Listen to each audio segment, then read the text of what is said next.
There are a lot of really urgent reasons for marketers to adopt Agile in 2025, but I don't know if any are as really mission critical as its enabling capabilities around AI. I'm going to unpack exactly what I mean by that over the next 30 minutes or so, but let me maybe get your attention by being very, very clear about why I think this topic is so important. Your AI adoption efforts are doomed to fail without an agile marketing framework to support them. Yep, I'm just coming out and saying it. No qualifiers, no modifiers. I just think this is completely and totally true. And here's why. AI is simultaneously the most powerful and most overhyped phenomenon marketing has ever seen. But somehow we've got to use it without getting sucked into the hype. We cannot postpone implementing it, but we also have literally no idea what it's going to be like to use it in 6 months. AI has accelerated marketing's metabolism to beyond like hummingbird level. If we cannot move fast, learn fast, and evolve fast, we're going to be left behind and we just might die. But it is a well known psychological phenomenon that humans work a lot harder to avoid pain than pursue gain.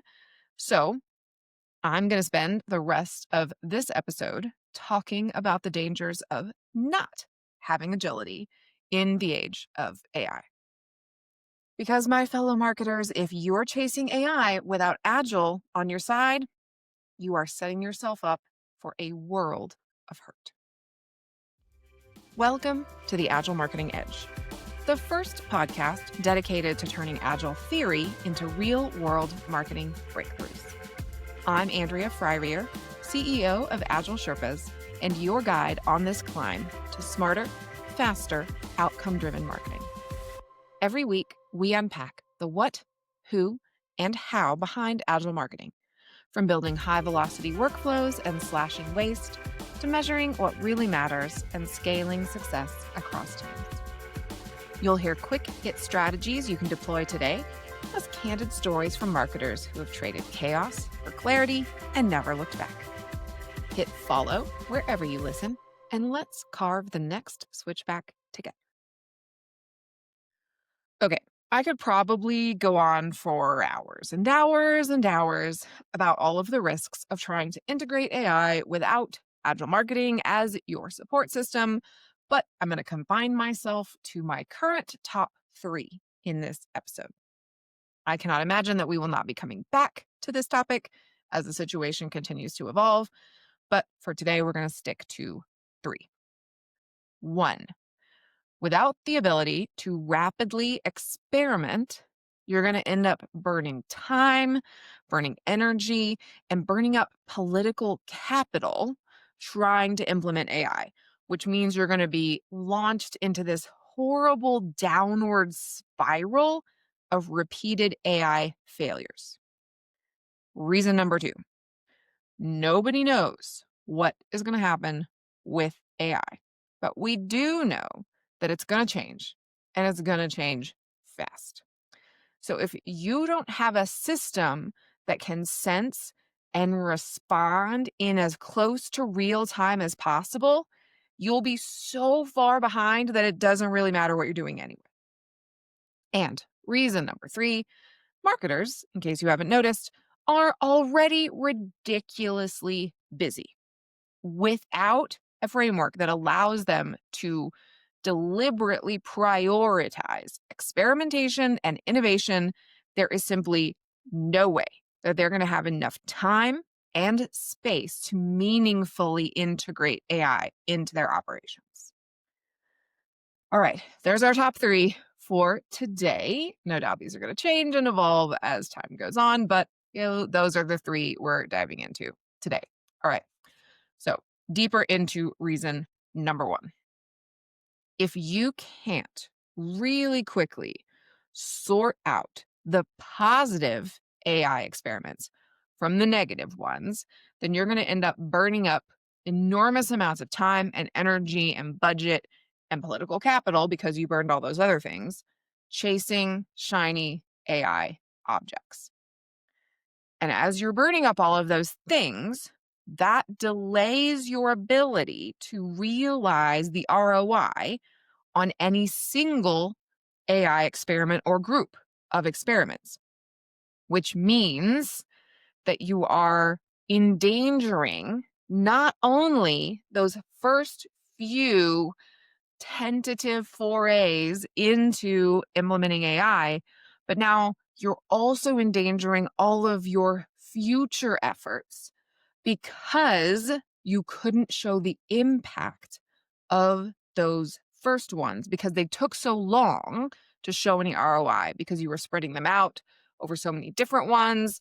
You were trying to do too many things at once. You could not test and learn fast enough, right? So to really drive home what I mean by this scenario, let's compare and contrast an agile versus a non-agile marketing team and how they might approach this differently.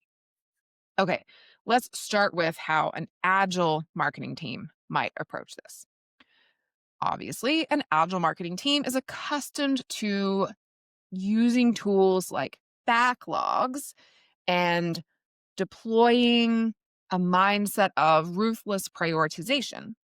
And so agile marketing teams can brainstorm a huge number of possible AI initiatives and experiments without feeling compelled to try to do them all at once. They can think about them and they can document them, put them in their backlog, and not try to tackle everything at once. They're comfortable with prioritization. They're comfortable with saying, not right now.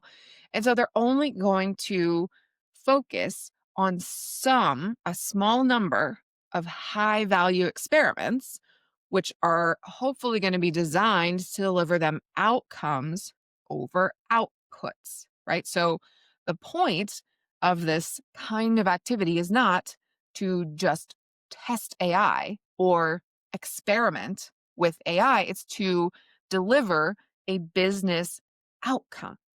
And marketers using agile ways of working should be comfortable with pushing themselves in this direction. So, not just doing work for the sake of doing work, but doing work for the sake of delivering an outcome, a business outcome, a customer value delivery outcome.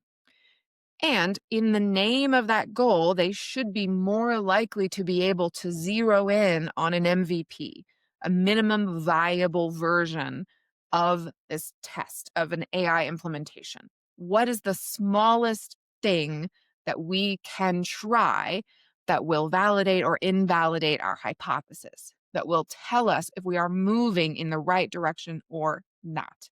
So it's going to, one, deliver a rapid impact instead of having us wait 6 months to know if this thing is working or not. And it's going to allow us to test and learn much more quickly. And two, it's going to de-risk this whole process. So this is how an agile team would approach their initial AI experimentation process. Brainstorm a lot of things, but not feel like they have to tackle all of them. Visualize, prioritize, find the MVP, look for that quick delivery of impact, and then quickly move forward with the good stuff and abandon the bad stuff. So that's how an agile marketing team would approach an AI implementation. But a non-agile team. You've probably been here if you are a non-agile listener, so apologies if this is a little bit painful to hear. But a non-agile team does things like spending tons and tons of time researching and scoping and getting buy-in and maybe even chasing multiple huge bets simultaneously. Because the idea of prioritization or MVP identification or finding ways to test and learn rapidly just isn't a muscle that they've developed. There's no capability or willingness to not chase something. There's such a fear that they're going to get it wrong, that they feel like they have to do everything all at once. And this is the same reason that non-Agile teams say yes to every incoming request and then end up with 25 projects in progress and never get anything done. It's that same kind of inability to postpone any work that leads them to try 25 AI experiments, and then none of them deliver any kind of impact because there's just too many things demanding time, attention, budget, etc. And the terrible thing is, in the case of an AI experiment or implementation, this launches you into this downward spiral. Because if you invest a ton into a new AI tool of some kind, or you put a whole bunch of time and money and energy into getting everybody trained up on a particular AI capability or platform or approach or a technology or whatever it is, only to see no impact whatsoever, then you are burning all kinds of political capital.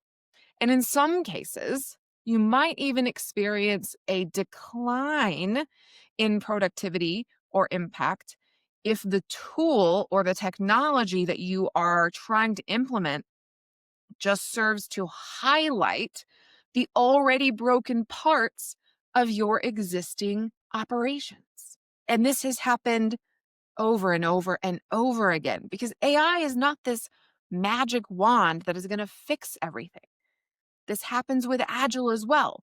People expect it to come in and just be this panacea that magically transforms any and everything. Agile doesn't do it and AI doesn't do it. You still have to do the hard work of fixing your processes if you want these new tools and techniques to be able to work. And so, in the case of AI, if you go and make all of these investments into new tools and trainings and techniques and capabilities, but there's no visible, measurable impact, and maybe it even makes things worse, of course, you're going to create a whole lot of skepticism in your organization, whether that's with your boss or your manager or your budget holder. So the next time you come with a request for another round of training or a new tool or an investment in a new capability, you're going to get an extra high level of scrutiny. And if you get it approved, you're probably going to get a lower budget, limited scope, or some other restriction that's going to hamstring your efforts. You're going to have a lower chance of success. It's like they're strapping weights to your feet for the next race that you're trying to run, which means that the next round of implementation efforts you're going to try has an even worse chance of showing an impact. And now the downward spiral continues because your next round doesn't show an impact.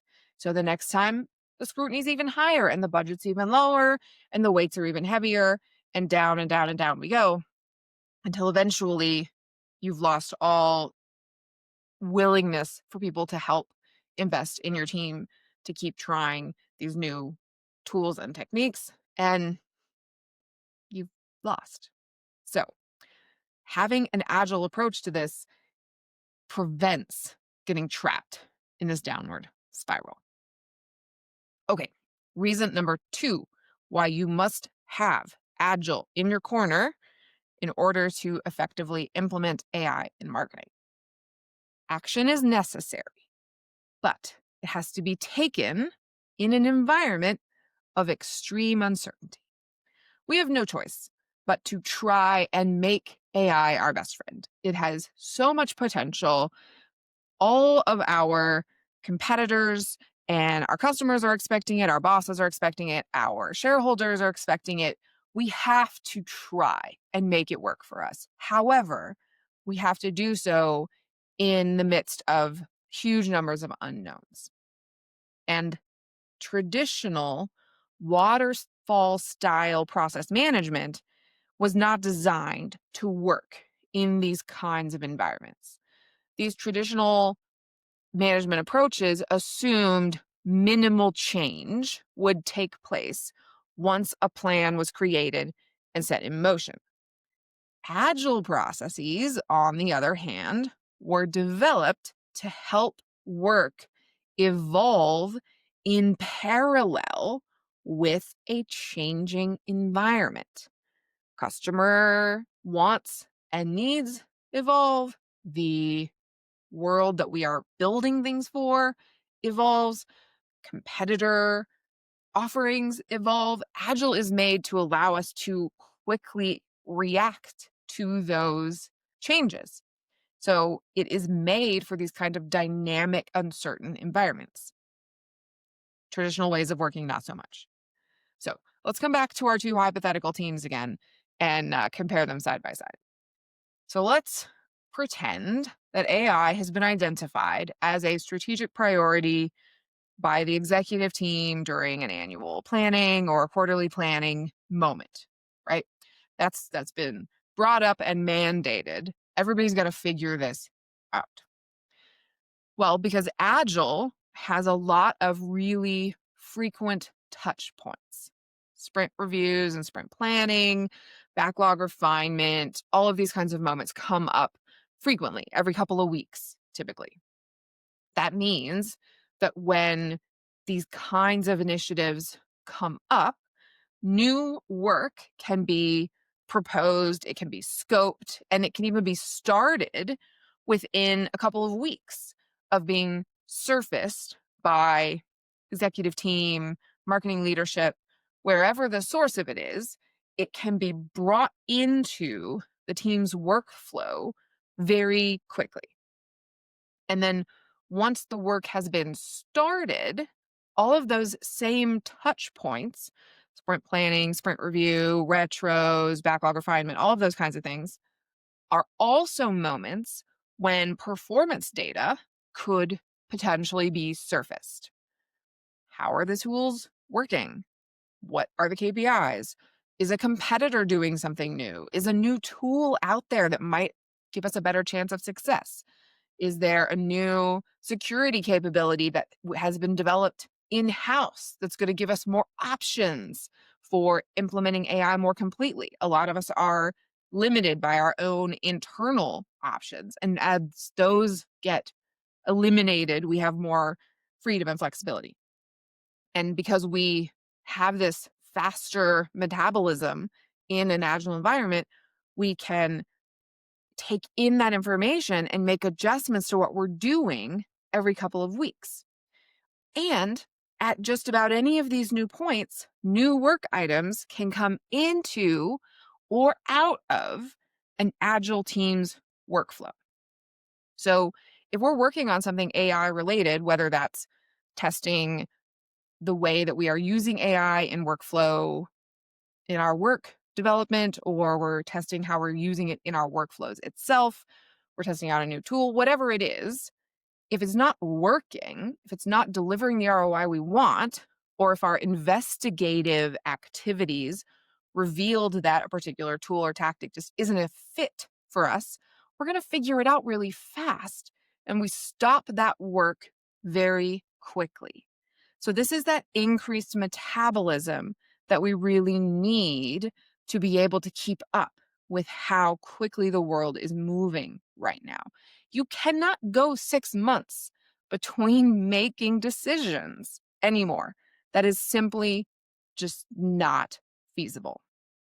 And you can't wait for 16 directors to weigh in before you make a move.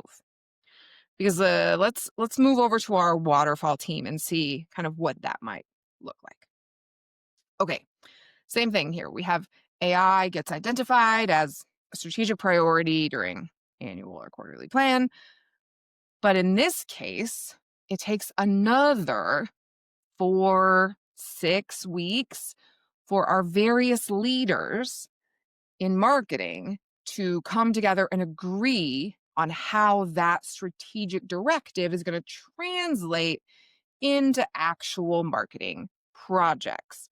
Because we have the inevitable political jockeying, and there's no rapid recurring cycles to lean on, like we would have in an agile system.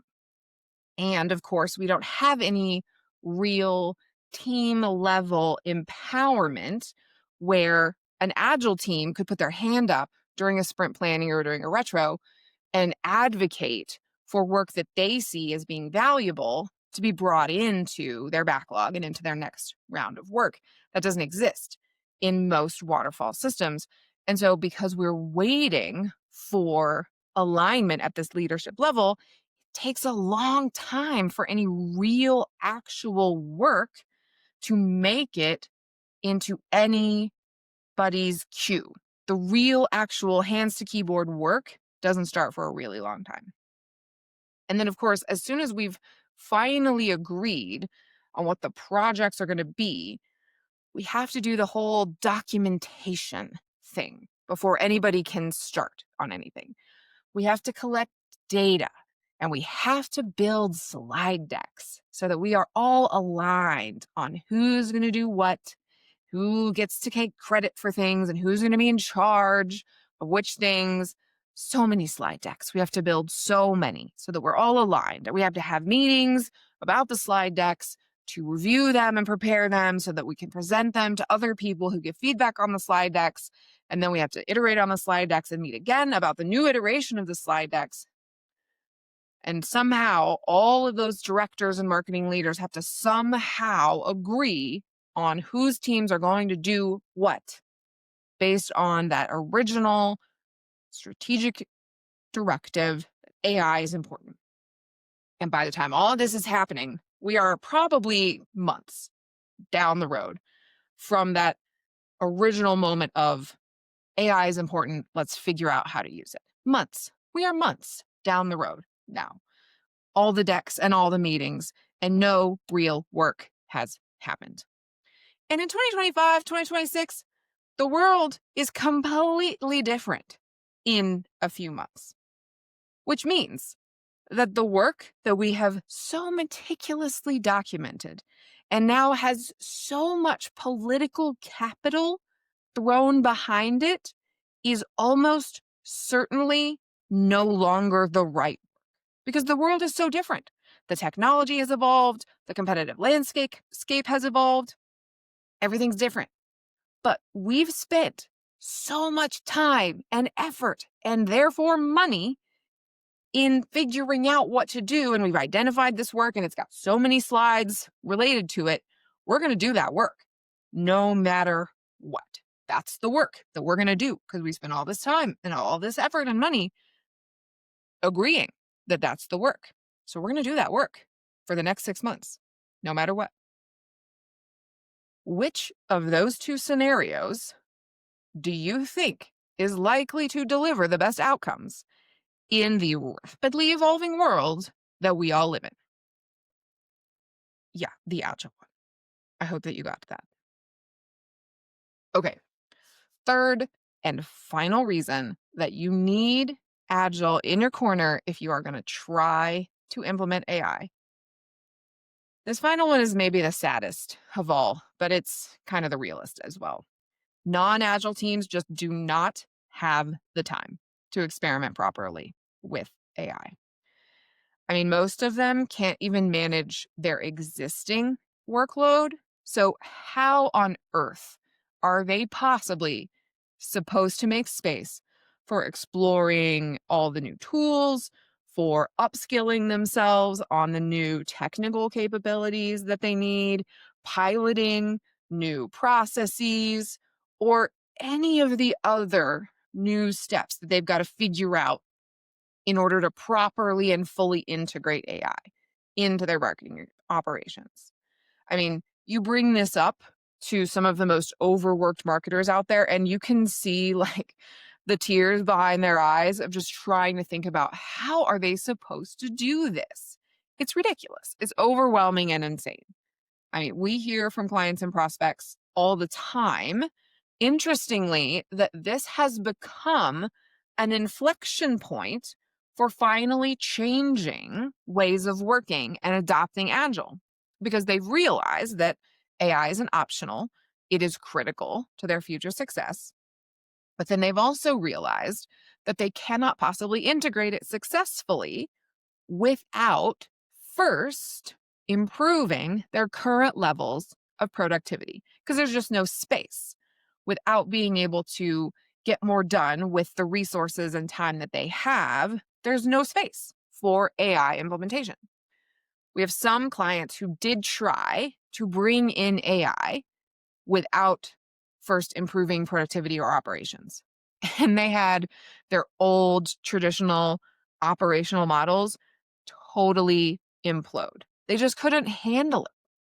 And what we realized is this is kind of like if you had a really old operating system on your phone and you tried to install this really cool, shiny new app. It's not going to work. Both of them are just going to break down. You have to upgrade your base operating system first, and then you can install the cool new app. And this is why Agile marketing and Agile frameworks in general are so critical right now. And this is why we talk about Agile marketing as an operating system, because it has to be there as that foundation. Because today it's AI that's disrupting our ways of working, but tomorrow it's gonna be something else. But if you have an operating system that is designed to continuously evolve and improve, then it doesn't matter what app it is that you have to install next. Right now, it's the AI app, but whatever the next one is, you'll be ready for it. So do not put your expensive and essential AI rollout at risk by trying to install it on an outdated and buggy and glacial operating system. Upgrade to Agile and make sure that you become a success story and not a cautionary tale. If you have no idea how to do that and you would like some help to make sure you get that operating system installation right, of course, AgileSherpas is here for you. You can tell us a little bit about what you're struggling with and what you hope to accomplish at AgileSherpas.com/contact-us. And then one of our experienced Sherpas will reach out and we can collaborate with you to develop an action plan. Until next time, I'm your host, Andrea Fryrear. Remember, the struggle is real, but so is Agile marketing.